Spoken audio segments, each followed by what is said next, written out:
আলোচনা শুনেছেন, যাই শুনছেন, এই পাগলা ভাইয়ের সামনে প্রশংসা সামনাসামনি করে ভালো না। এটা ওয়াহাবি জম, ঠিক কিনা? এই সিনেটা যে দেখেন, এটা পুরোটা কিতাব। আমার এই পাগলা ভাইটা আইসা, আমি সম্মান সেলুট জানি এই জন্যই। আহলে হাদিস করে পাগলা ফরে পরিচয় করা রাইস পেটা খরচ না রে বা ক্যামেরা লাগাই দিচ্ছে। এটা আমার এই শহীদুল্লাহ বাহাদুর ভাই এমন বাদাম খাওয়াইছে তাগরে, তখন আর বাকিটি বাদাম খেতে রাজি হবেন না। ভাই ডাইরেক্ট বলেছে যে সর্ববরাত আছে কিনা এটা আমি কিতাব দিয়ে দলিল দিমু, আসো তোমরা অনলাইনে। অহনা সাবাবাজি শোনা জানা। গত বছর শোনা গেছে যে সর্ববরাতের রাত্র যাওয়া আর বেশাখানা যাওয়া সমান। নাউজুবিল্লাহ।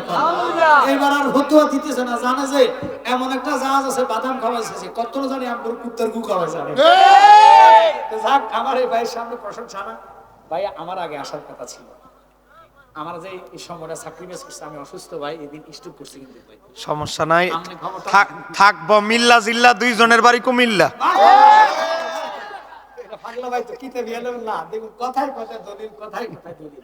আমরা চাই এরকম। আমি দাঁড়াইছি কেন? আমি ওনাকে সম্মান না, ওনার ভিতরে যে এলেমটা আছে এটাকে সম্মান করতেছি। অর্থাৎ আমার মদিনাওয়ালাকে সম্মান করতেছি। আল্লাহ পাক ভাইয়ের এলেমে হায়াতে বরকত দেন। আমিন। আপনারা একটা লোক উঠবেন না যদি রাসূলকে ভালোবাসেন। ঠিক। আমি জিকির করেছি, ওয়াজ করছি, আগামী তো বেঁচে থাকলে আসবো, লাগলে 3 ঘন্টা করবো, আমি জালালি পারি। কিন্তু আজকে এখানে বাহাদুরি না, এই শহীদুল্লাহ ভাই বাহাদুরি দেখাবে আমাদের কিতাব দিয়ে, দলিল দিয়ে। কথা বলেন ঠিক কি না?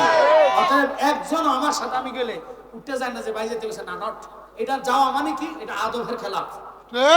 এটা দরবার বসবেন, আমি আর সেকেন্ড দেরি করবো না।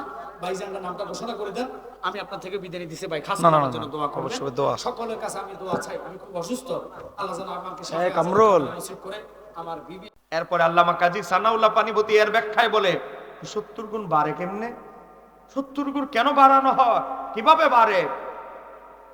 আল্লামা কাজী সানাউল্লাহ পানিপতি বলে আমার পীর মুর্শিদ হযরত মির্জা মাজহার জানে জানান রাহমাতুল্লাহ আলাইহি, তাফসীরে মাজারির লেখকের পীর তিনি। আমি তাকে জিজ্ঞাসা করলাম ওলিদের 70 গুণ রূহানি পাওয়ার কিভাবে বাড়ে? উনি উত্তর দেয়, আমার মুরিদ শোনো, জীবিত অবস্থায় মানুষের রূহটা দেহের ভিতরে সীমাবদ্ধ থাকে, কিন্তু ইন্তেকালের পরে সেই রূহটা আবরণের ভিতরে থাকে না, এজন্য সে তাসাররুফ করার ক্ষমতা বেড়ে যায়। জাপান নয়, মরক্কো, পৃথিবীর শেষ প্রান্ত, সেই জায়গায় যদি কোনো মুরিদ অসুবিধায় পড়ে, মুহূর্তের ভিতরে আল্লাহর ওলি ওই মুরিদের বিপদে, মুরিদের প্রয়োজন মেটানোর জন্য যেতে প্রস্তুত, সেকেন্ডের ভিতরে চলে যায়। একটু ধরে কন্যা সুবহানাল্লাহ। কিছু কথা বলার সুযোগ আসেনি? কেউ বিরক্ত হচ্ছেন আপনারা? যদিও এই টাইমের বক্তা আমি না, কারণ এই টাইমে আমার ওয়াজ চলে না। মহাব্বতে যে স্টেজে ফ্যান্ডেলে ঢুকে হয়ে গেছি আর মাইকে দৌড়ে এলেছি, তো কিছু একটা কথা বলবো চলবে তো। এবার আসেন, নবীর 2 জন সাহাবী, বলেন কয়জন সাহাবীর কথা বলছি?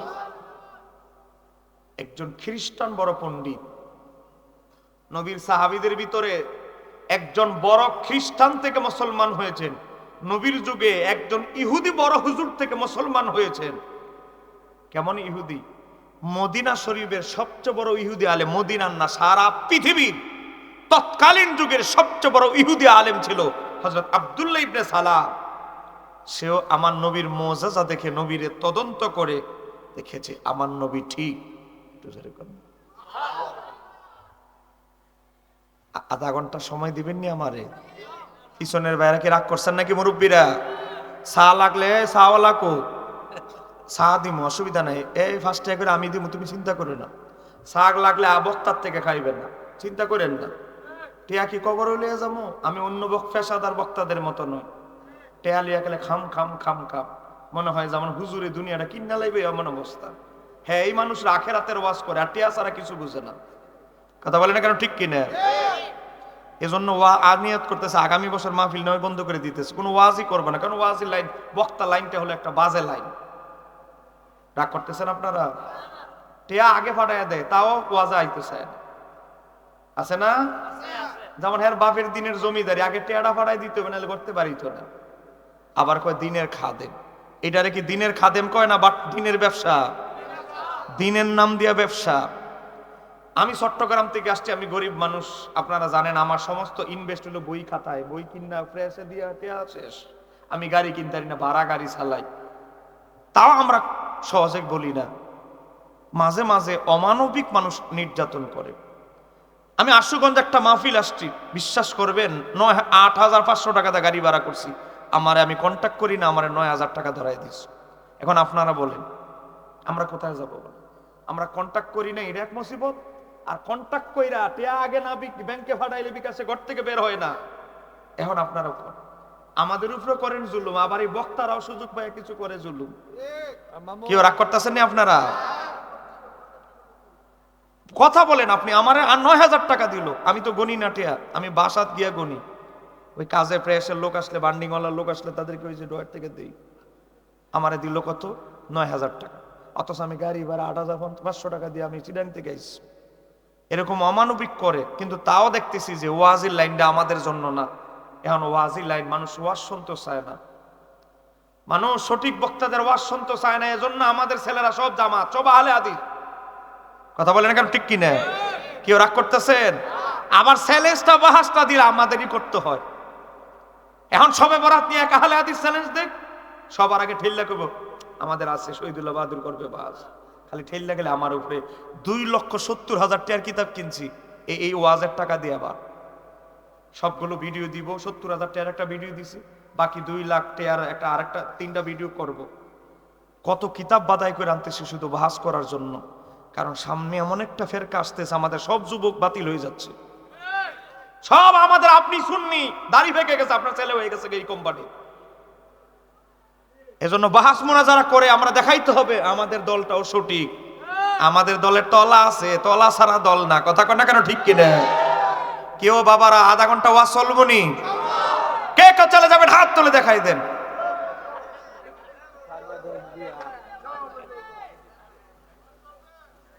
কেউ আপনারা কি যাইবেন গা নাকি? এ যে হাত উঠাইছে হ্যাঁ করে 1 কাপ করে চা দিয়ে দাও। তোমার ছায়ার মধ্যে অনেক চিনি, এই চাটা নিয়ে দাও, কেউ খাওয়াই লাও, কে খাইতে চায় খাওয়াই ফেলো। আমরা চিনি খাই না, চিনিটা খাইতে দিলে আমার গলাটা বসে যাবে। হ্যাঁ, তুমি আমারটা বরকত হিসাবে খাইয়া লাও।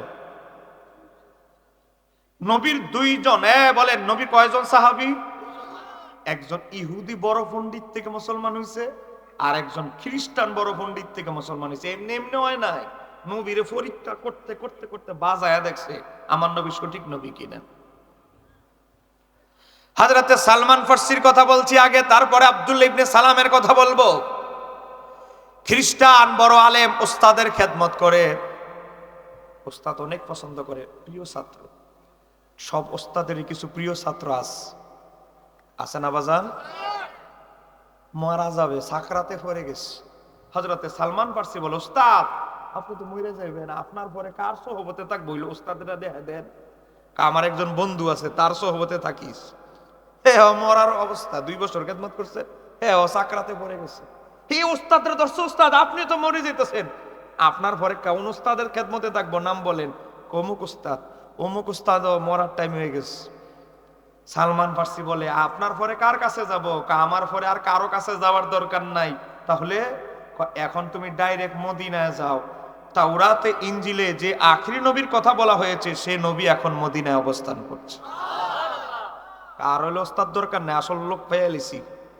হযরত সালমান ফার্সি চিন্তা করলো, নবীর যেহেতু পেয়ে এলেছি, নবীল উম্মিকে, যার কথা ইনজিলে আছে তাওরাতে আছে, জায়গা জমি যা আছে ভিটা বাড়ি সব বেচে লেছে, বেচা কিছু দুম্বা মেষ ছিল, পাল ছিল, ব্যবসা বাণিজ্য করতে এগুলো সব বিক্রি করছে, একসাথে টাকা একসাথে করছে।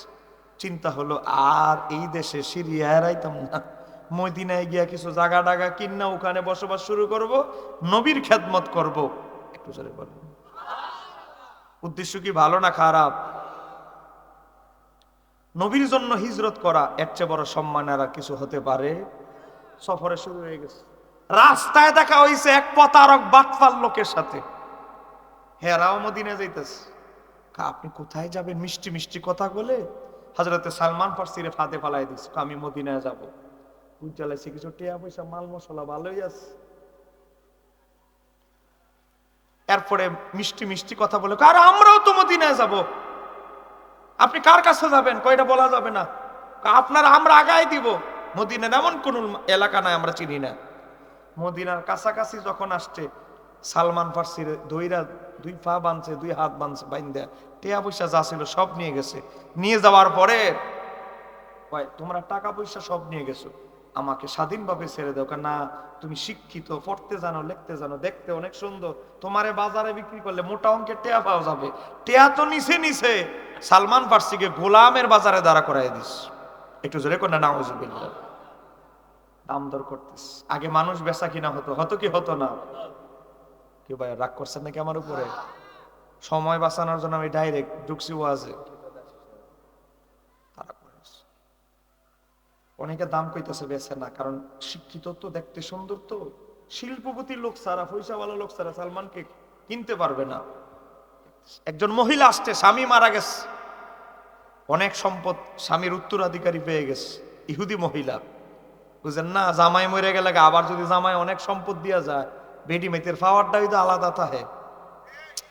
আপনাদের ভৈরবের কথা কইতাছি না, চিটাং এর কথা কইতাছি, ঠিক নি? সম্পদ দিয়ে গেছে জামাই, এখন বাজার আয়া দেখে আরে সুন্দর তো যুবকটা, এই যুবকের কোয়ালিটি কি? লিখতে জানে, পড়তে জানে, শিক্ষিত। সালমান ফার্সি ফার্সি ভাষায় লেখাপড়া জানতেন, আরবি জানতেনই না, পরে মুখস্থ করছে, পরে শিখছে সাহাবীদের থেকে। হযরতে সালমান ফার্সিকে বলছে, এই যুবক তুমি কি কি জানো? কয় এই জানি। ও ইহুদি মহিলা চড়া দাম দিয়ে অন্যান্য দাসদের থেকে 10 গুণ বেশি দাম দিয়ে সালমান ফার্সিকে কিনে নিল। নিয়ে যাওয়ার পরে ইহুদি মহিলা বলে, হেই, তোমার কাম হইলো বাগানে যে কতলা কর্মচারী কাজ করে এদের ডিউটি হিসাব করবা, কতলা খেজুর ঢুকলো, কতগুলো খেজুর বাগান থেকে বেচা হচ্ছে, তুমি খালি হিসাব করো, বাগানে বাগানে ঘুরো। আসছে নবীর খেদমত করতে, এখন মহিলার খেদমতে লাগাই দিস। কথা বলেন, আসছে কার খেদমত করতে? নবীর খেদমত। ভাগ্যের কি নির্মম পরিহাস, সালমান ফার্সি হয়ে গেছেন একজন মহিলার গোলাম। সালমান ফার্সি বলে, আমি আমার লক্ষ্য উদ্দেশ্য থেকে দূরে যাব না, দূরে যাব না।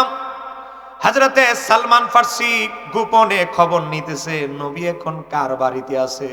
তথ্য কালেকশন করে বুঝতে পেরেছে নবী এখন হযরতে আবু আইয়ুব আনসারীর বাড়িতে আছে।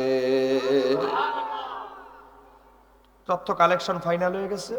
ইহুদি ওই মহিলার কাছে বলে, বেগম সাহেবা, আমাকে 2 ঘন্টার জন্য ছুটি দেন, আমার জিনজিল ফরা থাকবে পায়ে এবং হাতে, এবং 2 জন সৈন্য আমার সাথে দিবেন। আমি যদি ফালানের ভয় থাকে আপনার, তাও আমার ওই প্রিয় মানুষটার সাথে একটু আধা ঘন্টা দেখা করার সুযোগ দেন, 2 ঘন্টার মধ্যে চলে আসবো।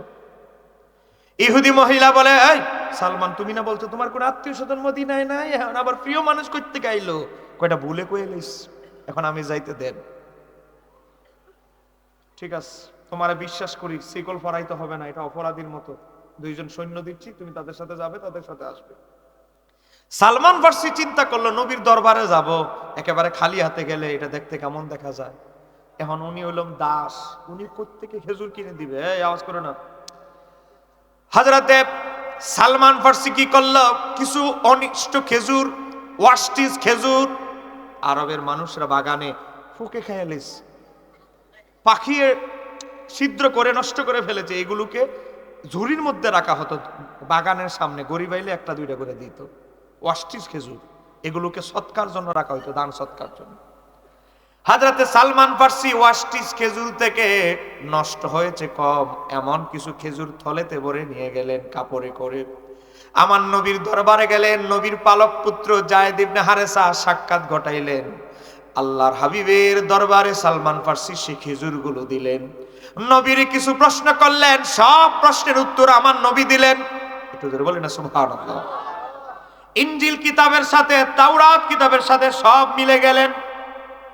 সালমান ফার্সি বিদায় নিয়ে চলে গেছে। আমার নবী খেজুরের থলে হাতে নিলেন, হাতে নেওয়ার পরে একটা খেজুর ধরার পরে খেজুর রেখে দিয়ে আমার নবী নবীর পালক পুত্র যায়েদ ইবনে হারেসাকে বললেন, আমার যায়েদ, তাড়াতাড়ি যাও, তাড়াতাড়ি যাও, ওই যে যুবকটা যাচ্ছে সালমান ফার্সি নামে, সালমান, তাকে তার খেজুরগুলো ফেরত দিয়ে দাও। সে যদি জিজ্ঞাসা করে তাহলে এর উত্তর দিয়ে দিবে। হযরতে যায়েদ ইবনে হারেসা পিছন থেকে ডাকে, এই এই এই সালমান, কি নাও তোমার খেজুর তুমি নাও। কেন নবী আমার খেজুর কেন গ্রহণ করে নাই? আমার নবীর একটা স্বভাব বৈশিষ্ট্য হচ্ছে তিনি দান সৎকা কবুল করে না, তবে কেউ হাদিয়া দিলে এটা কবুল করে। এটা সৎকার খেজুর, সৎকার খেজুর আমার নবী নেয় না। সালমান ফার্সি বলে এটা কিসের খেজুর? আমি তো বলি নাই। আমি বলার আগেই তিনি বলে দিচ্ছে এটাই তো তাওরাতে ইনজিলে আছে, তাওরাতে আছে আখির নবী হাদিয়া গ্রহণ করবে কিন্তু দান সৎকা ফিতরা যাকাত গ্রহণ করবে না। একটু জোরে বলেন সুবহানাল্লাহ। আরো একটা আলামত মিলে গেছে। হযরতে সালমান ফার্সি চাকরিতে চলে আসলেন ওই মহিলার বাড়িতে। ইহুদি মহিলার বলতেছে আপনার কাছে আমার একটা অনুরোধ আছে। কই কি? আমি খেজুর বাগানে ওভার টাইম রাতে কাজ করব। তোর তো বউ নাই বাচ্চা নাই, তো ওভার টাইম করবি কেন? ওই যে বললাম না মদিনায় আমার একজন প্রিয় মানুষ আছে, তাকে আমি কিছু আমার পারিশ্রমিক দিয়ে কিছু খেজুর দিয়ে দিব। যা আমি খুশি হয়ে তোরে কিছু দিব না, আপনার গুলো হবে না। আমার পারিশ্রমিক ছাড়া, আমার কষ্টের অর্জনের টাকা ছাড়া, কষ্টে অর্জিত খেজুর নেওয়া ছাড়া উনি গ্রহণ করবে না। উনি খুব শক্ত মানুষ। হযরতে সালমান ফার্সি রাদিয়াল্লাহু তাআলা খেজুর বাগানে বাবা ওভার টাইম করে কষ্ট করে কাজ করে কিছু খেজুর সংগ্রহ করে নবীর দরবারে নিলেন। নবীর হাত মোবারকে দিলেন। আমার নবী হাতে ধরে মুস্কি হাসি দিয়ে বলে সালমান এবারের খেজুরগুলো নেওয়া যাবে, কেননা এবারের খেজুরগুলো সৎকার নয়, এগুলো তোমার হাদিয়ার, তোমার কষ্টের অর্জিত ফসল। জোরে বলা যাবে কি সুবহানাল্লাহ? এবারটা নেওয়া যাবে, এবার তুমি কষ্ট করে ইনকাম করে আমার জন্য নিয়ে আসছ। হযরতে সালমান ফার্সি বলে ইয়া রাসূলুল্লাহ, নবী গো আমি খ্রিস্টান একজন আলেম, আমি আপনাকে অনেক পরীক্ষা নিরীক্ষা করেছি, সব মিলে গিয়েছে। আপনি যে সত্য নবী এতে কোনো সন্দেহ নাই, এতে কোনো সন্দেহ নাই। অতএব আপনার হাত মোবারক প্রসারিত করেন, আমি আপনার হাতে হাত রেখে বায়াত হয়ে আমি মুসলমান হয়ে যেতে চাই। জোরে বলা যাবে কি সুবহানাল্লাহ? মুসলমান হইছে। এখন উনি তো দাস, শিক্ষিত মানুষ, সম্ভ্রান্ত পরিবারের লোক, শিল্পপতি পরিবারের মানুষ, হয়ে গেছে দাস। আওয়াজ করেন না, বিরক্ত হচ্ছেন আপনারা? পরিস্থিতিতে হয়ে গেছে গোলাম, দাস। আমার নবী আবু বকরকে ডাকলেন, ওমরকে ডাকলেন, সাদ ইবনে আবি ওয়াক্কাস, আব্দুর রহমান ইবনে আউফকে ডাকলেন। ইয়া রাসূলুল্লাহ আমাদের ডাকছেন? তোমার ভাই সালমান আগে ছিল খ্রিস্টান পণ্ডিত, এখন হয়ে গেছে মুসলমান। সে ভাগ্যের কি নির্মম পরিহাস, জটিল চক্রে সে হয়ে গেছে দাস। তাকে আমরা মুক্ত করতে হবে, কারণ সে এই পরিশ্রমের অভ্যাস তার নাই, তাকে দিয়ে অনেক পরিশ্রম করানো হচ্ছে। নবী রওনা দিছে ইহুদি মহিলার ওই বাড়িতে, যে সালমান ফার্সিরে কিনছে চড়া দাম দিয়া। যখন শুনছে ইহুদি মহিলা নবী আসতে তার বাড়িতে, তেলে বাগুনে জ্বলে গেছে। কারণ ইহুদিরা হলো আমার নবীর জাত দুশ্মন। কথা কর, বলেন এখনো এই মুসলমানদের সবচেয়ে বড় দুশ্মন সে জাতির নাম কি? জোরে বলেন, সেই জাতির নাম কি? একটা ছোট্ট ইহুদি রাষ্ট্র মুসলমানদেরকে হৃদয়ে আঘাত দিচ্ছে। কিছুদিন পর পরই তাবুতে ক্ষেপণাস্ত্র ফালায়া অসংখ্য মুসলমানদেরকে হত্যা করে ইশারা দেয়, মানুষের হৃদয়ে কষ্ট দেয়। তখন ঠিক কিনা?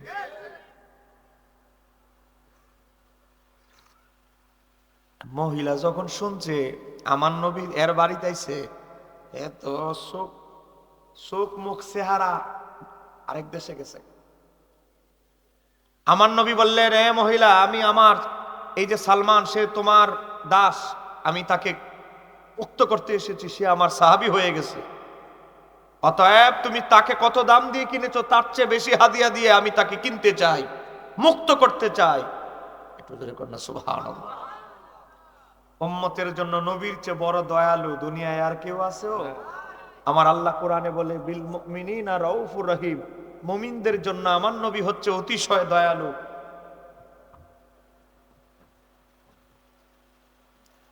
ইহুদি মহিলাকে আমি কি বেচবো বলছি? হ্যাঁ, আপনি আসছেন কেন? আমি কি বলছি নাকি আমার এই সালমানকে বিক্রি করে ফেলবো?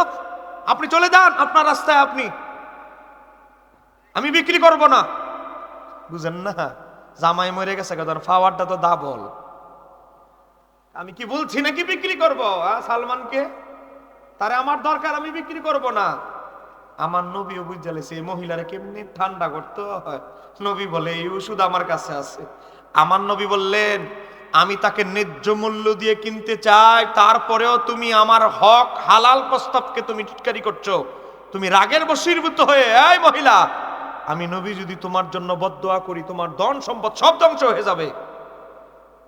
মহিলা ঠান্ডা হয়ে গেছে। মহিলা কারিকা, আমি ওনার নবী মানি আর না মানি, উনি তো সত্য নবী, এতে কোনো সন্দেহ নাই। উনি যদি বদদোয়া করে আমার ব্যবসা বাণিজ্য সব শেষ।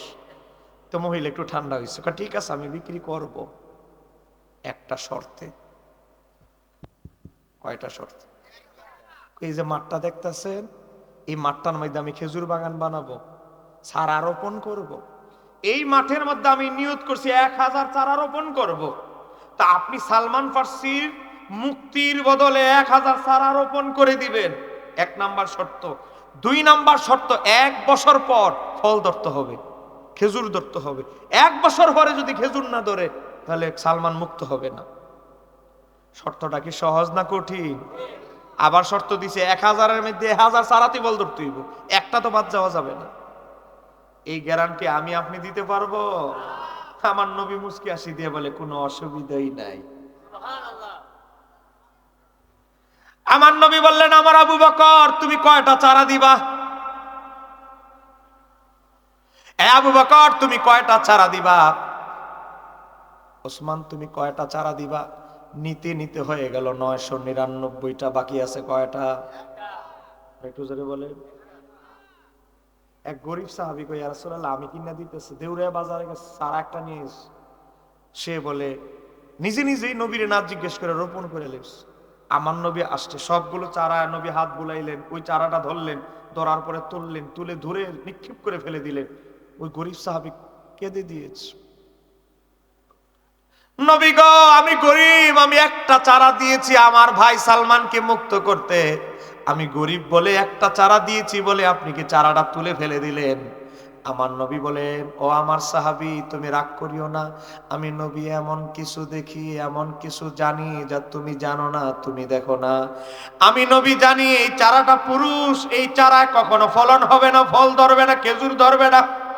এই চারাটা যদি খেজুর না ধরে, ফল না আসে, তোমার ভাই সালমান বন্দী থাকবে। এজন্য আমি নবী এই গাছে যেহেতু ফলন হবে না, এই কারণে আমি চারাটা ফেলে দিয়েছি, অন্য একটা চারা রোপণ করব। তুমি কি চাও তোমার ভাই সালমান আজীবনই গোলাম থাকুক? না চাই না ইয়া রাসূলুল্লাহ। তাহলে তুমি রাগ করতেছো কেন? না ও নবী আমি তো জানি না আপনার মতো কোন গাছে ফলন হবে, কোন গাছে ফলন হবে না। চিৎকার দিয়ে বলা যাবে কি সুবহানাল্লাহ? বলেন চারা রোপণ করার পর আম গাছ হোক, জাম গাছ হোক, যেই গাছ হোক, এই গাছে ফল হবে কি হবে না, এটা বলার ক্ষমতা আমার আপনার আছে? আর হে কয় নবী হের মতো, নবী গায়েব জানে না, সব গায়েব আল্লাহ বেলে জানে। আল্লাহ কিসের গায়েব জানে? আল্লাহ তো মাফাতিহুল গায়েব, আলিমুল গায়েব। সমস্ত গায়েবের জ্ঞানের মালিক হচ্ছে কে? কথা বলেন, জ্ঞানের মালিক হচ্ছে কে?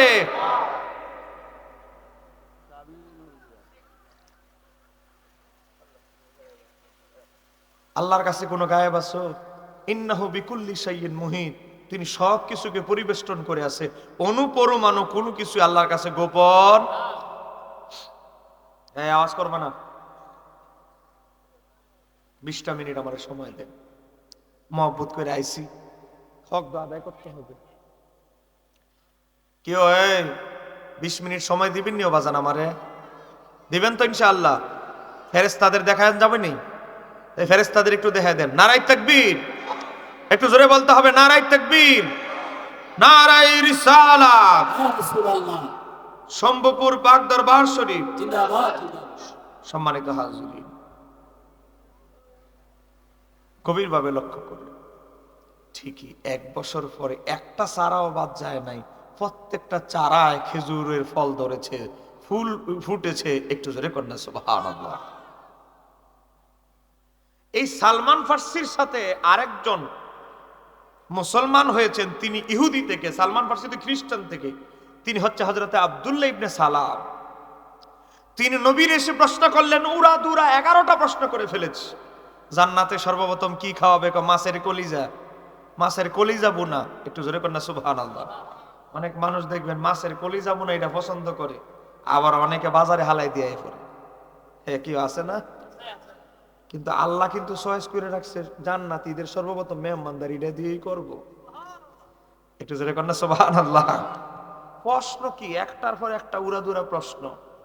সব প্রশ্নের উত্তর দেওয়ার পরে হযরতে আব্দুল্লাহ ইবনে সালাম বলে, আপনি যে সত্য নবী, তাওরাতের সাথে সব মিলে গিয়েছে। একটু জোরে কন্যা সুবহানাল্লাহ। বায়াত হয়ে গেছে। এখন হযরতে সালমান ফারসি আব্দুল্লাহ ইবনে সালামকে আমার নবী বলছে, এ আব্দুল্লাহ ইবনে সালাম, আমি একটা বাহাসের আয়োজন করতে চাই, তোমার সভাপতিত্বে রাজি আছো? আচ্ছা রাজি। সব ইহুদি আলেমদেরকে ডাকছে, তোমরা বলো তো আব্দুল্লাহ ইবনে সালাম কেমন আলেম? জগৎ বিখ্যাত আলেম। আরে বাবারে, কেমন আলেম? আরে সারা পৃথিবীতে ওনার চেয়ে বড় ইহুদি আলেম নাই। আবার বলো, কয় শ্রেষ্ঠ আলেম। আচ্ছা ঠিক আছে, এই আব্দুল্লাহ ইবনে সালাম তুমি কোথায়? বের হইছে পর্দার ভিতর থেকে।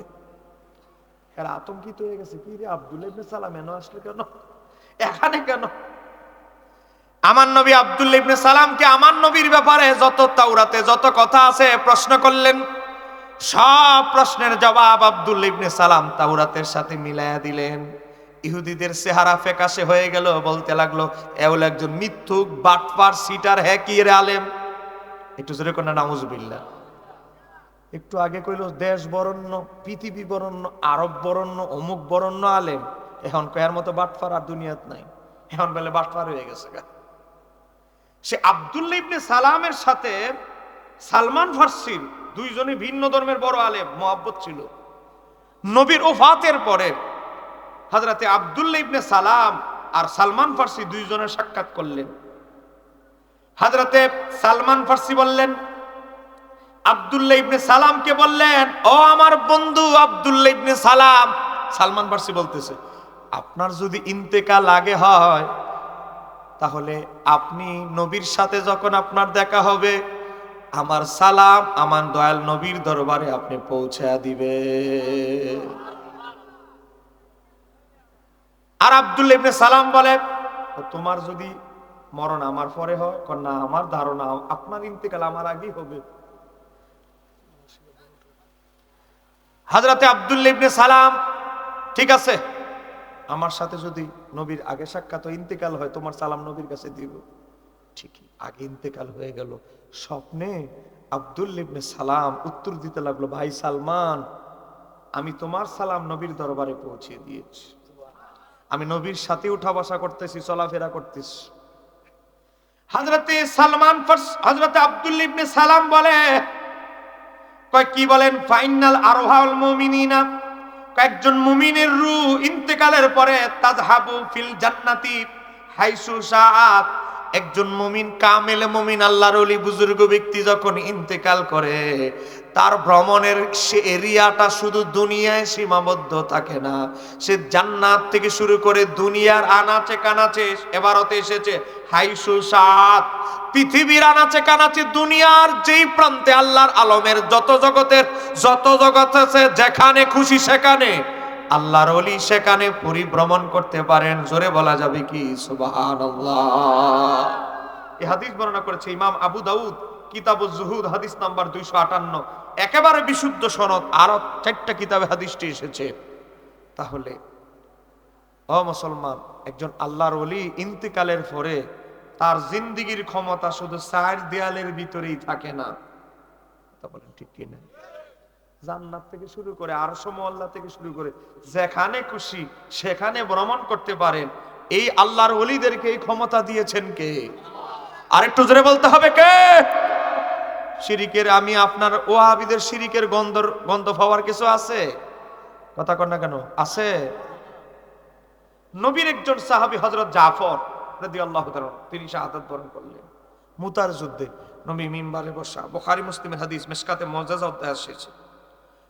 আমার নবী বললেন, এই মুহূর্তে আমার জাফর মুসলমানদের সেনা প্রধান হিসেবে আমার নবীর বলে আমার জাফর মুসলমানদের পতাকা তুলে ধরেছে। এরপর আমার নবী চোখের পানি ছেড়ে দিয়ে বলে, আমার জাফরের ডান হাতটা কেটে ফেলেছে, বাম হাতে পতাকা তুলে ধরেছে।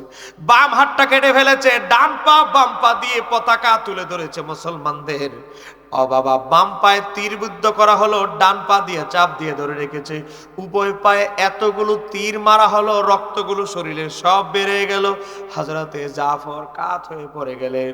আমার নবী মিম্বার থেকে নেমে আমার নবী ফাসাল্লাল্লাহু আলাইহি হযরতে জাফরের জানাজার নামাজ আদায় করে আমার নবী আবার মিম্বারে উঠে চোখটা বন্ধ করে আমার নবী বললেন, আমার জাফর এখন জান্নাতের ভিতরে ঢুকে গেছে, তার দুইটা ডানা কেটে ফেলা হয়েছে। আমার আল্লাহ জাফরের দুইটা পাখির ডানা দিয়েছে। আমার জাফর এক বৃক্ষে যায় জান্নাতের ফল খায়, ডানার উপরে ভর দিয়া আরেক গাছের কাছে যায় জান্নাতে। আমার জাফর এখন জান্নাতে ভ্রমণ করতেছে। হযরত আব্দুল্লাহ ইবনে ওমর হাদিস বর্ণনা করছে ইমাম দারাকুতনির বরাতে। ইমাম সুয়ুতী আল খাসাইসুল কুবরা প্রথম খণ্ড ৭৪ পৃষ্ঠায় লিখেছে কি, হঠাৎ করে এই আওয়াজ হবে না, আমার নবী হঠাৎ করে বললেন ওয়া আলাইকুম আসসালাম। সাহাবীরা বলি ইয়া রাসূলুল্লাহ, আমরা সারা দেন লোক নাই, আপনি ওয়া আলাইকুম আসসালাম কেন বললেন? আমার নবী বলে, আমি এমন কিছু দেখি যা তোমরা দেখো না। আমার চাচাতো ভাই জাফর জান্নাতি ঘোড়ার উপর আরোহণ করে আমার পাশ দিয়ে আমারে সালাম দিয়েছে, আর আমি তার জবাবটা দিয়ে দিলাম। এই এ কোনাটার মধ্যে গন্ডগোল ঢাসিলা ফিরফেস কিরে, হ্যান্ডেল কোনার মধ্যে জোরে জোরে হাসস কেন? আপনাকে বিরক্ত হচ্ছে? আর 20টা মিনিটে যাইতাম নি।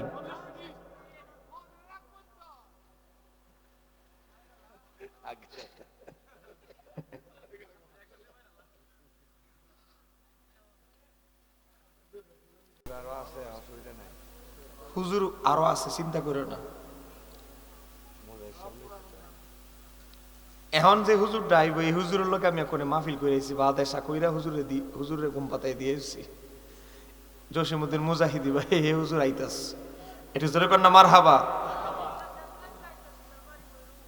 বইরো বই তইলে তো ফজরের সময় আইলো, কোনো অসুবিধা নাই।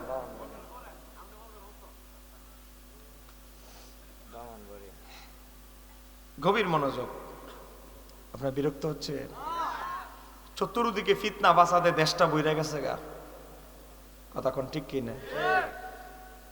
আমি চ্যালেঞ্জ দিয়েছিলাম শবে বরাতের 5 দিন আগে, আমি চ্যালেঞ্জ দিয়েছি গোটা পৃথিবীর, বাংলাদেশ কই নাই, সারা পৃথিবীর কোন আহলে হাদিস মৌলবী যদি থাকো, আরবি ভাষা হলে আরবি ভাষায় করব, ইংলিশে বাস করতে হলে ইংলিশে করব, উর্দু ভাষায় হলে উর্দুতে করব, বাংলায় হলে বাংলায়, 4 ভাষায়। সারা পৃথিবীতে কোনো আহলে হাদিসের বাচ্চা যদি থাকো, মায়ের দুধ পান করে থাকলে মুফতি শহীদুল্লাহ বাহাদুরের সাথে বসো, আমি প্রমাণ করব শবে বরাতে ইবাদত করা অনেক সওয়াবের কাজ, মুস্তাহাব মুস্তাহাব মুস্তাহাব। কথা কোন ঠিক কিনা? একজন আহলে হাদিসও রাজি হয় নাই। হুট করে এক ইমাম সাহেব, হ্যাঁ কেউ চিনে না, হ্যাঁ বলো শহীদুল্লাহ বাহাদুর, আপনি যদি নামের সাথে আপনার কাজের মিল থাকেন, আমার নামের শেষে নামটা আছে বাহাদুর, নামের সাথে কাজের মিল থাকলে আপনি আমার সাথে, আমি আপনার সাথে বাস করতে চাই। এই লোকটার নাম হলো মাহবুবুর রহমান ইবনু আব্দুর রাজ্জাক আল মাদানি। মদিনার থেকে বলে ফইরাইস, তো মদিনার থেকে ফইরে আর যেই দেশের থেকে, জাপানের থেকে ফইরে, কোনো অসুবিধা নাই। দলিল তো সব কিতাবের একই, কথা কর না কেন? হ্যাঁ আমার চ্যালেঞ্জ গ্রহণ করছে, আমি হ্যাঁ নাম্বারটা বহুত কষ্ট করে জোগাড় টোগাড় করছি, বুঝুন কেউ চিনে না। নাম্বারটা আমি জোগাড় করে, বাসের যে মধ্যস্থতা করা লাগে একজন, ওই যে দেখেন বাসের পরিচালক থাকে, এরা এগুলো দুই পক্ষের সাথে আলোচনা করে বাসটা আগায়া দেয়। ফোন নাম্বার যোগাযোগ টোগাযোগ করে ফেসবুকে বের করে সে বাস অ্যাকসেপ্ট করবে। এখন হুট করে বলে বাসের কি দরকার, বাসে ভালো ফল বয়ে আনে না, প্রত্যেকেই বলে আমি জয়ী হয়েছি, এই হয়েছি, এগুলো বাহাসে কি হবে, বাহাস থেকে কি করা যাবে, বাহাস থেকে কিছুই শেখা যায় না, কিছুই পাওয়া যায় না, এই সেই বং সং কতগুলো কথা বলা শুরু করেছে। এটা হইলো ফালানোর একটা উপায় খুঁজতেছে, কথা কন্যা কেন ঠিক কিনা? এই দেখেন আপনারা তো আবার কইবেন হুজুর কোনো ফলাফল পাওয়া যায় না।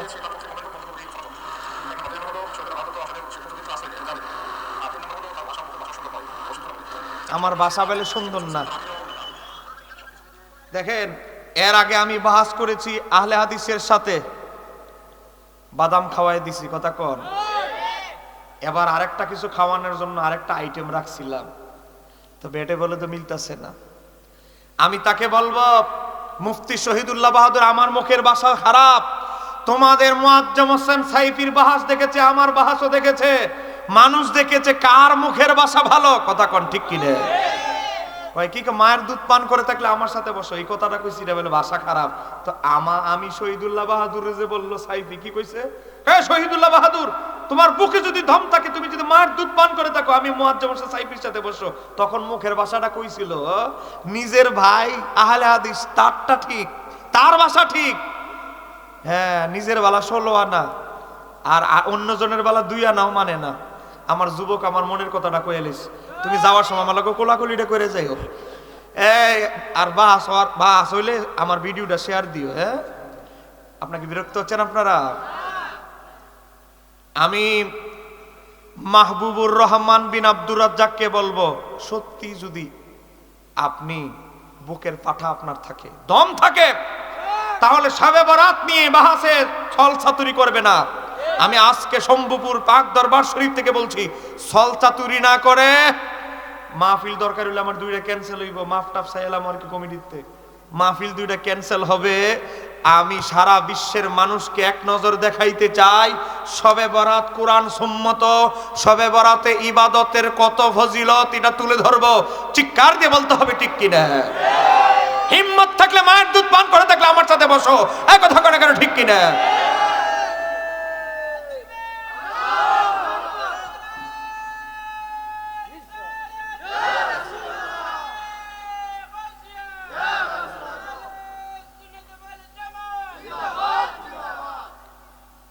আরেকজন সৈয়দপুরের আহমদুল্লাহ সৈয়দপুরি, সে আমারে বাসের চ্যালেঞ্জ দিচ্ছে, মেসেজও দেয় না, বাসের যারা মধ্যস্থতাকারী হ্যাঁ একটা মেসেজ দেয় নাই। হ্যাঁ কয় আমি নাকি হের লগে বাস করতে চাই না। আচ্ছা কোন একটা বাহাস কয়জনের সাথে হয়? একটা বাস একই বিষয়ে বাহাস কি 2বার হয় না 1বার? একজনের লোক কথা চলতেছে, হ্যাঁ কয় আমি বসতে চাই, হ্যাঁ ও ভাইরাল হওয়ার দান্দায় ঢুকছে। তো যাই হোক, আমি সে আহমদুল্লাহ সৈয়দপুরি ভাইকে বলবো, আপনার মাহবুবুর রহমান ইবনে আব্দুর রাজ্জাক যে বাহাসের চ্যালেঞ্জ গ্রহণ করেছে, তারে আগে দোয়া ইউনুস পইরা তারে আগে আমার সাথে বসান, দরকার হলে আপনার সাথে অন্য একটা বিষয় নিয়ে বসবো, এরপরে আপনি দোয়া ইউনুস পড়া শেষ করবেন, এরপরে আপনার সাথে আরেকটা বিষয় নিয়ে বাসে বসবো। কথা কোনা কেন ঠিক কিনা? অতএব বলেন, আমরা যে আহলে সুন্নাত ওয়াল জামাত করি, আমাদের সকল মাসালার পক্ষে দলিল আছে না নাই? কথা বলে না কেন, দলিল আছে না নাই? এমন কোন আমল আমরা সুন্নি জামাত করি না যে আমলের পক্ষে দলিল নাই, এমন কোন আকীদা আমরা রাখি না যে আকীদার পক্ষে আমাদের দলিল নাই। চিৎকার দিয়ে বলতে হবে ঠিক কিনা? নারে তাকবীর, নারে রিসালাত, নারে গাউসিয়া। কি রাগ করতেছেন আপনারা? সামনে একটু গরম ওয়াজ হইলে কোনো অসুবিধা হইব? এই কথাটা কিন্তু সকালবেলা সাইডা দেওয়া হইব, তো এজন্য কইতেছ। শম্ভুপুরে আপনারা যে আছেন, এই কথাটা একটু জাতির কাছে কালকে সকালবেলা যাবে, কারণ ইজিদি বাহিনী দেশে ভরে যাচ্ছে। কথা বলেন ঠিক কিনা? এজিদের রহমতুল্লাহ আলাইহি বলে, এর এজি গাইবেন আজ তুই যে এজিদের এত বন্দনা করতেছ, তোর বাপ এজিদ কেমনে মারা গেছে কাহিনীটা কত, দেখবেন এজিদ কিভাবে মারা গেছে জীবনে কইব না। কথা বলেন ঠিক কিনা? এরে গিয়া কইবেন তোমাদের আরেক বাপ, তোমাদের বড় হুজুর ইমাম ইবনু কাসির কিতাব লিখেছে আল বিদায়া ওয়ান নিহায়া, খণ্ড নাম্বার 8 পৃষ্ঠা নাম্বার 429, ইসলামিক ফাউন্ডেশন অনুবাদ। সেই কিতাবের ভিতরে এসেছে এজিদ কিভাবে মারা গেছে আর ইমাম হুসাইন কিভাবে মারা গেছে। ইমাম হুসাইন তারিখে তবারিতে এসেছে 77 জন এজিদের সৈন্যকে হত্যা করে তিনি জান্নাতের সর্দার হয়েছেন। একাই শহীদ করছে 77 জন। তারিখে তবারিতে এসেছে ইমাম হুসাইনকে যদি পানি দেওয়া হতো 1000-এর কমে, 1000 নিম্নে কতল করতেন ইমাম হুসাইন। তিনি আসাদুল্লাহ আল গালিব, হযরত মাওলা আলীর সন্তান। কথা কোন ঠিক কিনা? আজকে আমাদের অবস্থা হয়েছে কি, আমরা মুখে মুখে হুসাইনি, হাকিকতে আমরা হতে পারি নাই। কেউ রাগ করতেছে? আমরা ওই কারবালার জমিনে ইমাম হুসাইনের সঙ্গী সাথীদের মাঝে একজন সৈনিক ছিলেন, আব্দুল ওহাবের উত্তরসূরি হতে পারি নাই। কোন আব্দুল ওহাব? 1.5 বছর বয়সে বাবা মারা গেছে, এতিম হয়ে গেছে। আব্দুল ওহাবের মা চিন্তা করলেন নতুন জায়গায় সংসার জীবন করব না, আল্লাহ যেহেতু আমার একটা সন্তান দিয়েছে তাকে কোলে ফেটে করে মানুষ করে সৈন্য বানাবো, ইসলামের জন্য আল্লাহ রাস্তায় সে জীবন উৎসর্গ করবে। সুবহানাল্লাহ। অনেকগুলো যুদ্ধে আব্দুল ওহাব বীরের বেশে এসেছে। এই কথা শেষ করে ওই তার ভাল লাগতেছে, কি ভাল লাগতেছে রে?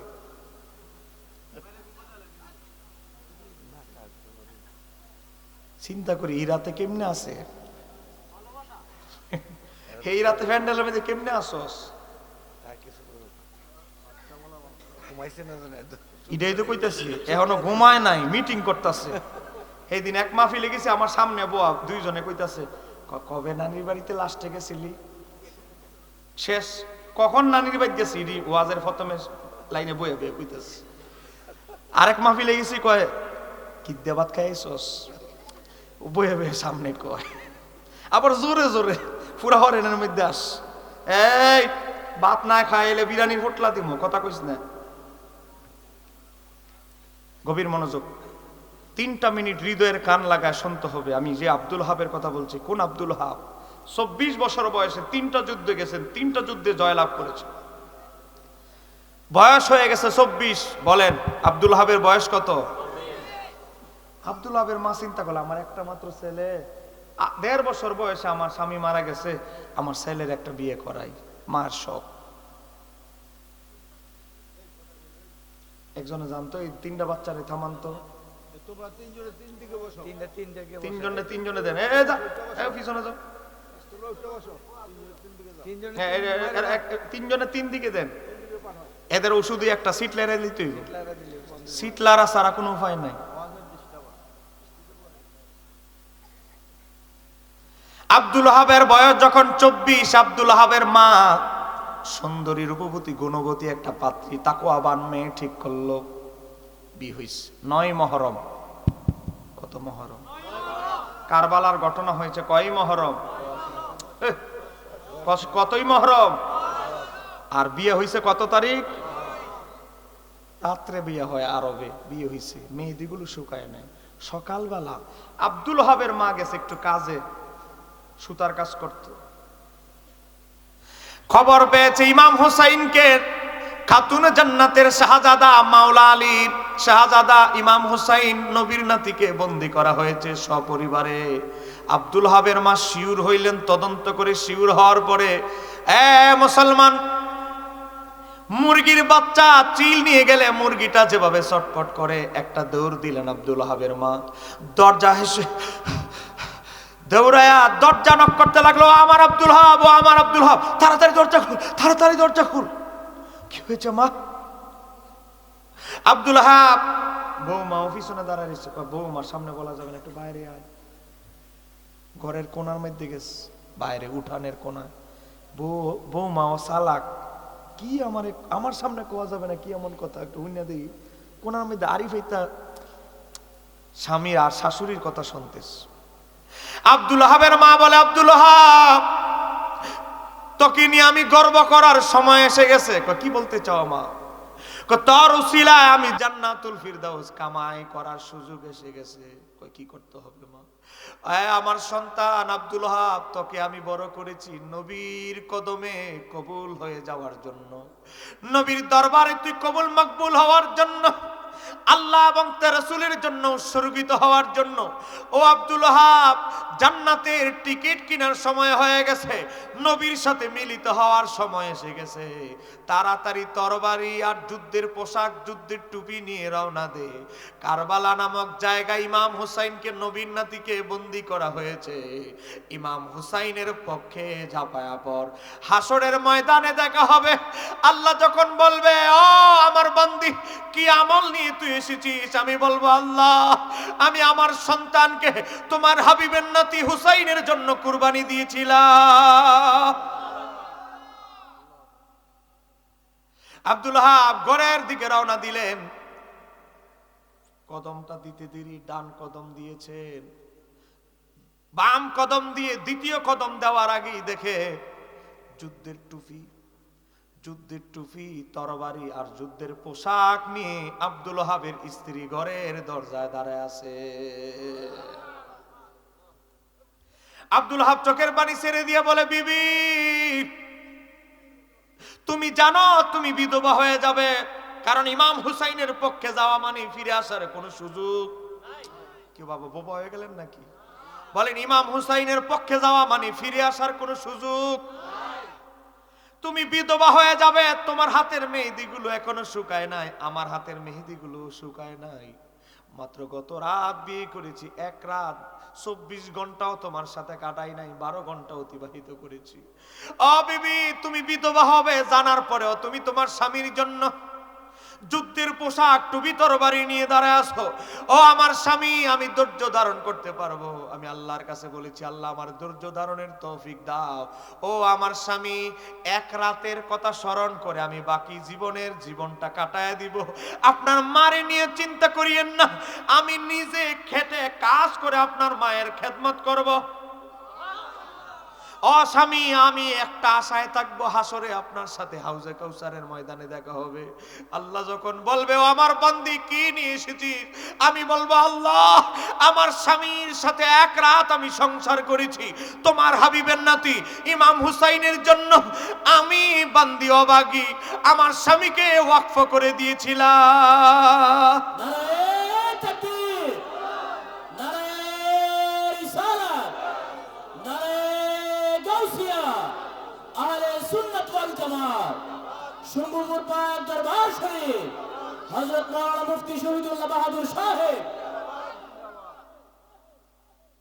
বিরক্ত হচ্ছেন আপনারা? ও আমার স্বামী, আপনারে বিদায় দিয়ে দিলাম, দেখা হবে হাসরের ময়দানে। হাউজে কাউসারের পেয়ালা যখন ইমাম হুসাইন থেকে বন্টন করবেন, তখন দেখা হবে আপনার সাথে। আমি বিদায় দিয়ে দিলাম, আমার কোনো দাবি নাই আপনার প্রতি। একটু জোরে বলা যাবে কি? সে আব্দুল ওহাবের মা, কয়জন মা হতে পেরেছি আমাদের মহিলারা? সে আব্দুল ওহাবের স্ত্রীর মতো ত্যাগ বাস্তবতায় কয়জন আমরা দিতে পেরেছি? এখন ইউটিউবে সার্চ দেন, আব্দুল ওহাবের মাজার লিখে সার্চ দেন, আরবিতে লিখে সার্চ দেন, ইংলিশে লিখে সার্চ দেন, পেয়ে যাবেন। কারবালার ময়দানে ইমাম হুসাইনের সঙ্গী সাথীদের প্রসিদ্ধ যোদ্ধা ছিল আব্দুল ওহাব, যে একা এজিদের 37 জন সৈন্যকে হত্যা করে জাহান্নামে পাঠায়া তীর মারতে মারতে রক্তগুলো বের হয়ে গেছে। তারপরে যখন পড়ে গেছে, তারপর আব্দুল ওহাবকে শহীদ করা হয়েছে। সামনে তলোয়ার চালায় কেউ সামনে টিকতে পারে নাই, তীর মারতে মারতে রক্তাক্ত করে শহীদ করতে হয়েছে। একটু জোরে কন্যা সুবহানাল্লাহ।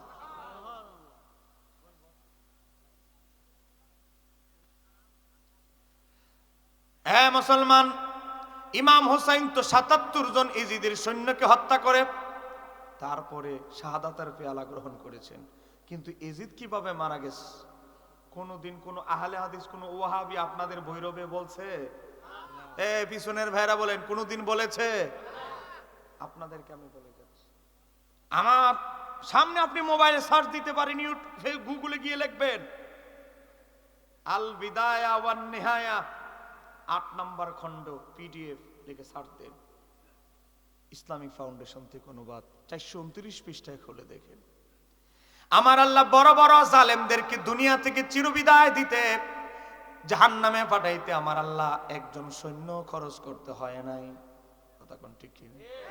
নমরুদের মতো মালাউন্ডে জাহান্নামে পাঠিয়ে দিয়েছে, একটা সৈন্য লাগে না, খালি একটা মশা দিয়ে ওই জাহান্নামে পাঠাই দিস। কথা কোন না কেন? মশায় ঢুকছে আর খাদেমরা জোতা দিয়ে ফিডায়। খাদেমরা এক পর্যায়ে বিরক্ত হইয়া কয়, আজকে একটা কাম করি। কয় কি? আজকে এমন ফিডা দিব একদম মাইলাম, আর মাথা জোতা দিয়ে ফিডাও লাগতো না, চাকরিও আমাদের শেষ হয়ে যাবে। এমন ফিডা দিছে, নমরুদের একেবারে সত্যি সত্যি মেরে লেছে জোতা দিয়ে ফিডাইয়া। কথা কোন ঠিক কিনে? ফেরাউনটা পানিতে সুবাই আমার আল্লাহ মেরেছে। কথা কোন ঠিক কিনে? আব্রাহা বাদশার কাহিনী শুনছেন নি আপনারা? সূরা ফিল, আলাম তারা কাইফা ফাআলা, এই তাফসীর করেন আপনাদের সমাজে? ওহাবিরা অর্ধেকটা করে আর অর্ধেকটা বাদ দেয়, অর্ধেকটা লুকায় আর অর্ধেকটা কয়। আমি চ্যালেঞ্জ করে বলি, আপনাদের ভৈরবের জমিনে সূরা ফিলের এতদিন যে তাফসীর হয়েছে, এটা অসম্পূর্ণ তাফসীর। সম্পূর্ণ তাফসীর লিখেছেন ইমাম জালালউদ্দিন সুয়ুতী আল খাসায়েসুল কুবরা, প্রথম খণ্ড 63 পৃষ্ঠায়। একটু জোরে কন্যা মারহাবা। 2 মিনিটে বলবো নি? এরপরে ইজিদ মালাউন কেমনে মরছে, মরার ঘটনা কমু দিবেন নিও 5 মিনিট সময়।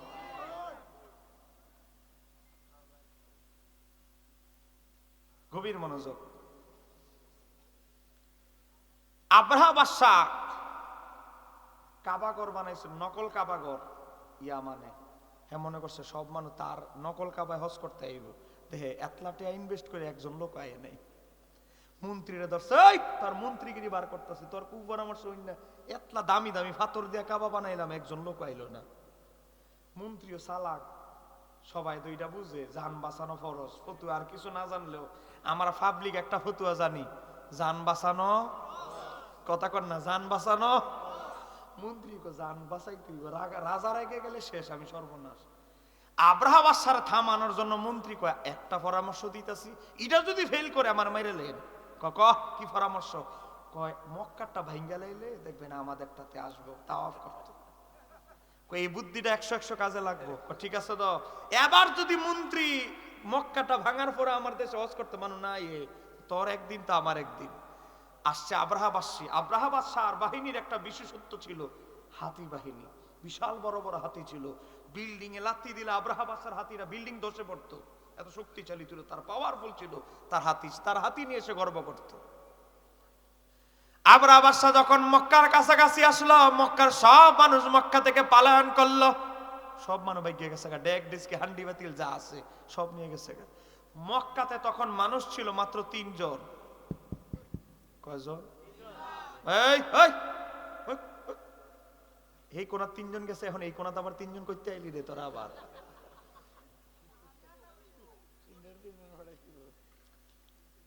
এই 3 জন নিয়ে আবার নয় পড়ছে, চেহারা তো ভুলে গেছে গিয়া।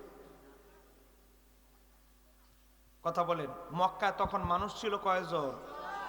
নবীর দাদা, নবীর দাদি আর নবীর মা আমেনা। কয়জন? সব হান্ডি বাতিল মক্কা থেকে বাইকে গেছে। আব্রাহা বাদশা আইছে, বাঁচার সুযোগ নাই, হাতির তলে বলে মরে যাবো, ফার মেতে চাপ দিব আর পেটের ভিতরে উজুরি যা আছে বেরিয়ে যাবে। সব মানুষ চলে গেছে মক্কা ছেড়ে। মক্কা ক্লিয়ার। আমার নবীর দাদা আব্দুল মুত্তালিব রে জোরাজুরি করেছে, বলে না আমি কাবার মতো আল্লে আমার কিছু দায়িত্ব আছে, আমি এত সহজে কাবা ছেড়ে দিব না। একটু জোরে বলেন।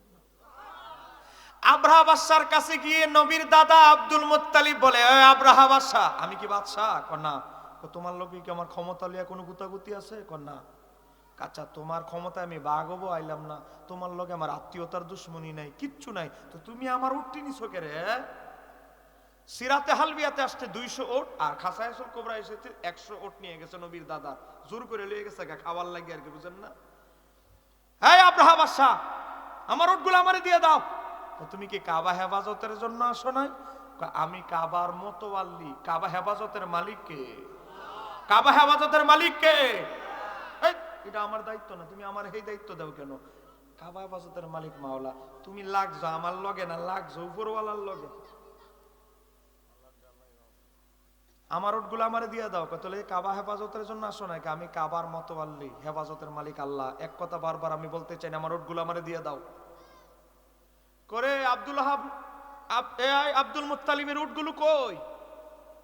সেনাপতি কয় 20টা খাইয়ালিস, সৈন্যরা খিদা লাগছে খাইয়ালিছে 20টা। নবীর দাদা চেহারাটা ফেকাশ হয়ে গেছে। আব্দুল মুত্তালিব 20টা তো খাইয়ালিছে, এখন কি করা যায়? নবীর নানা মনে মনে কয়, নবীর দাদা নাই মামুরছে কানা মামু বালা, যা খাইছে তাই শুকরিয়া। ইডি খাইয়া লেলে কি করতাম, হের লগে যুদ্ধ করে কি আমি পারতাম? নবীর দাদা কয় এগুলোই দিয়ে দেন। নবীর দাদা আনার পর একটা নীরব জায়গা, নিরাপদ জায়গা উটগুলো বাইদা দিয়েছে। এর পরের ঘটনার ওহাবিরা কয় না, ওহাবিরা জায়গা তৈরান আবাবিল, ওই তাফসিরে জায়গা। মাঝখানে যে কি ঘটলো, আব্দুল মুত্তালিব কি করলো, এটা আর কয় না। এটা তুলে ধরছে ইবনে আব্বাসের বরাতে ইমাম জালালউদ্দিন সুয়ুতী। কেউ বিরক্ত হচ্ছেন আপনারা? নবীর দাদা আব্দুল মুত্তালিব মা আমেনাকে বলে, আমার পুত্রবধূ আসো। কোথায় আব্বাজান? কাবা ঘরের সামনে আসো। আব্রাহা বাদশা অলরেডি রওনা দিয়ে লেছে। নবীর দাদা আব্দুল মুত্তালিব 2 হাত তুলে বলে, মাওলা আমার পুত্রবধূ আমেনার গর্ভে আমার এক সম্মানিত নাতি রয়েছে। আমার নাতির তাজিমে মহাব্বতে সম্মানে মাওলা তুমি আব্রাহা বাদশার বাহিনীকে চিরতরে ধ্বংস করে দাও। আব্রাহা বাদশা যখন মক্কার কাছাকাছি চলে আসলো, নবীর দাদা আব্দুল মুত্তালিব মা মেনাকে কাবাগরের গেট খুলে দিয়ে কাবাগরের ভিতরে ঢুকাই দিল। কাব্বা, আব্রাহা বাদশা আইতেছে, আপনি আমার কাবাগরের ভিতরে ঢুকাই দিচ্ছেন? ও পুত্রবধূ, কাবার চাইতে নিরাপদ জায়গা তুমি দুনিয়াতে আর কোথাও খুঁজে পাবে না। একটু জোরে বলেন না। আব্রাহা বাদশার বাহিনী যখন কাবাগরের সামনে চলে এসেছে, সিংহার মতো আওয়াজ করতেছে। নবীর মা মেনা কাবাগরের ভিতর থেকে হাত উঠায় বলে, মাওলা আমার গর্ভে তুমি এক সম্মানিত সন্তান দান করেছো, আমার সন্তান মুহাম্মদের উসিলায় আব্রাহা বাদশার বাহিনীকে তুমি আমার চোখের সামনে তুমি ধ্বংস করে দাও। চাবুক লইছে আব্রাহা বাদশা, চাবুক দিয়ে আব্রাহা বাদশার হাতিটাকে আঘাত করলো কাবাগর লাথি দেওয়ার জন্য। কাবাগরের সামনে আসার পরে আব্রাহা বাদশার হাতিটা সেজদায় পড়ে, আবার চাবুক পিটা সেজদা অবনত হয়ে যায়। পাথরের তৈরি কাবারে সেজদা দিচ্ছে না। ও আমার আশিকে রাসূল ভাইরা, কাবাগরের ভিতরে মা মেনার গর্ভে কাবারও কাবা রয়েছে। নারে তাকবীর, নারে রিসালাত, নারে গাউসিয়া, আহলে সুন্নাত ওয়াল জামাত। বলেন আমার নবী কাবারও কাবা, কোনো সন্দেহ আছে? আবু মাহাজুরা প্রথমে ছিল ইহুদি, গান গাইতো। কি গাইতো? নবীজির দুইজন মুয়াজ্জিন ছিল, আমরা তো খালি একজনের নাম বেলালের নাম মস্ত করছে, আর জানে না। নবীর মুয়াজ্জিন ছিল কয়জন? এই কথা কর না, কয়জন? একজনের নাম আবু মাহজুরা, আরেকজনের নাম হচ্ছে হযরতে বেলাল। আবু মাহজুরা যখন মুসলমান হলো, আবু মাহজুরা মুসলমান হওয়ার পরে বলে, ইয়া রাসূলুল্লাহ, আমি তো আগে গান গাইতাম, এখন তো আর গান গাইতাম না, এখন আমার এই চাকরিটা দিয়ে দেন। কই কিসের চাকরি? কই বেলালের চাকরিটা আমারে দিয়ে দেন, আমি এখন থেকে আজান দিব। একটা মিষ্টি একটা স্লোগান দেন না। নারে তাকবীর, আওয়াজে বলেন নারে তাকবীর, নারে রিসালাত, আহলে সুন্নাত ওয়াল জামাত। বিশেষ বক্তার আগমন, বিশেষ বক্তার আগমন, মুফতি জসিমউদ্দিন মুজাহিদ সাহেবের আগমন, ফাতিহা মাহফিলের পক্ষ থেকে, পাক দরবারের পক্ষ থেকে নারে তাকবীর, নারে রিসালাত, আহলে সুন্নাত ওয়াল জামাত। মুফতি জসিমউদ্দিন মুজাহিদ সাহেবের আগমন, পীর সাহেব হুজুরের আগমন, পীর সাহেব হুজুরের আগমন। নারে তাকবীর, আল্লাহু আকবার, নারে রিসালাত, নারে গাউসিয়া, পীর সাহেব হুজুরের আগমন, পীর সাহেব হুজুরের আগমন।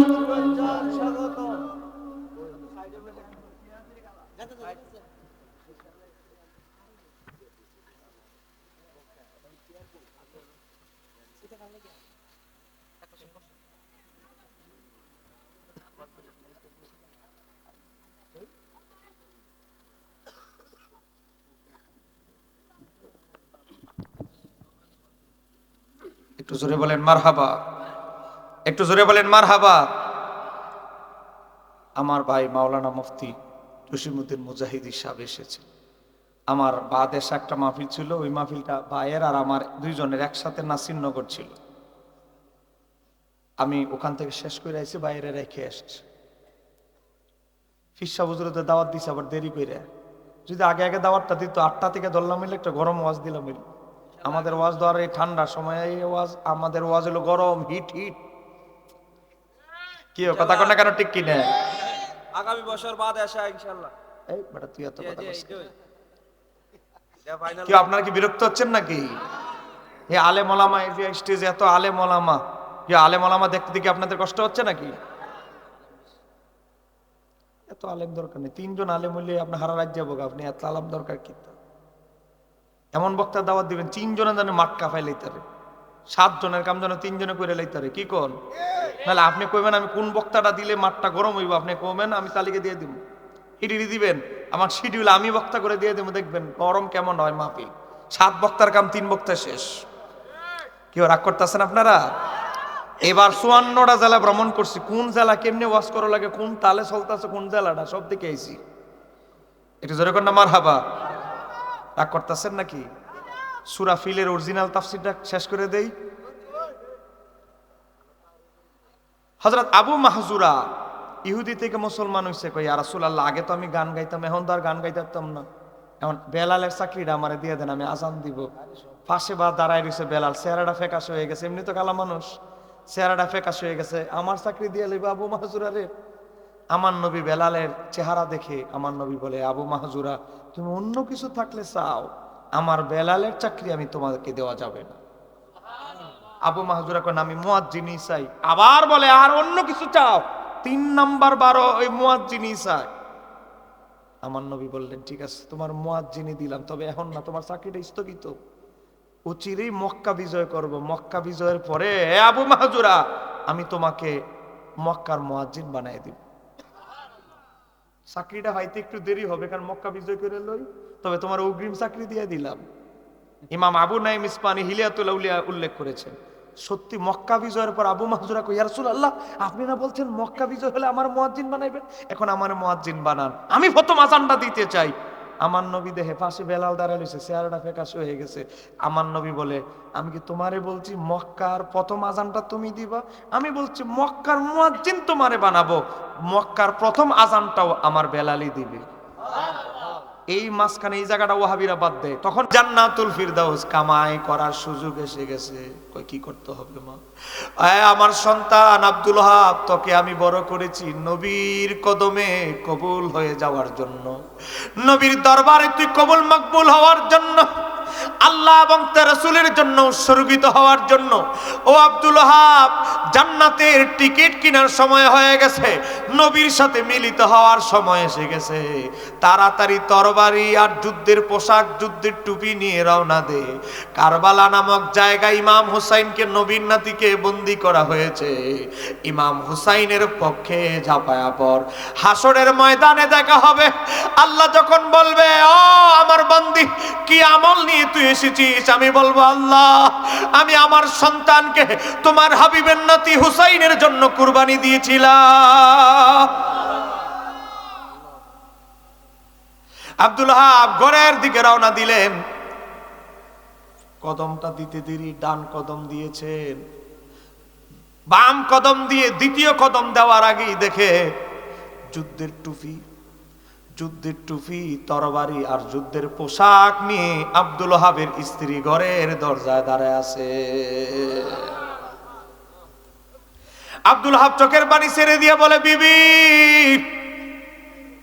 তুমি জানো তুমি বিধবা হয়ে যাবে, কারণ ইমাম হুসাইনের পক্ষে যাওয়া মানে ফিরে আসার কোনো সুযোগ কেউ বাবা বোবা হয়ে গেলেন নাকি? বলেন ইমাম হুসাইনের পক্ষে যাওয়া মানে ফিরে আসার কোনো সুযোগ, তুমি বিধবা হয়ে যাবে, তোমার হাতের মেহেদিগুলো এখনো শুকায় নাই, আমার হাতের মেহেদিগুলো শুকায় নাই, মাত্র গত রাত বিয়ে করেছি, এক রাত 24 ঘন্টাও তোমার সাথে কাটাই নাই, 12 ঘন্টা অতিবাহিত করেছি। ও বিবি তুমি বিধবা হবে জানার পরেও তুমি তোমার স্বামীর জন্য যুদ্ধের পোশাক, টুপি, তরবারি নিয়ে দাঁড়ায় আছো। ও আমার স্বামী আমি ধৈর্য ধারণ করতে পারবো, আমি আল্লাহর কাছে বলেছি আল্লাহ আমার ধৈর্য ধারণের তৌফিক দাও। ও আমার স্বামী এক রাতের কথা স্মরণ করে আমি বাকি জীবনটা কাটায় দিব, আপনার মারে নিয়ে চিন্তা করিয়েন না, আমি নিজে খেটে কাজ করে আপনার মায়ের খেদমত করব। ও স্বামী আমি একটা আশায় থাকবো, হাসরে আপনার সাথে হাউজে কাউসারের ময়দানে দেখা হবে। আল্লাহ যখন বলবে ও আমার বান্দি কি নিয়ে এসেছিস, আমি বলবো আল্লাহ আমার স্বামীর সাথে এক রাত আমি সংসার করেছি, তোমার হাবিবের নাতি ইমাম হুসাইনের জন্য আমি বান্দি অবাগী আমার স্বামীকে ওয়াকফ করে দিয়েছিলাম। নারায়ে তাকবীর, নারায়ে রিসালাত।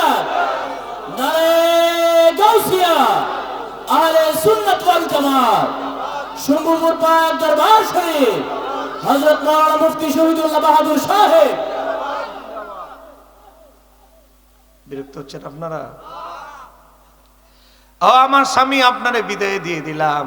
দেখা হবে হাসরের ময়দানে, হাউজে কাউসারের পেয়ালা যখন ইমাম হোসাইন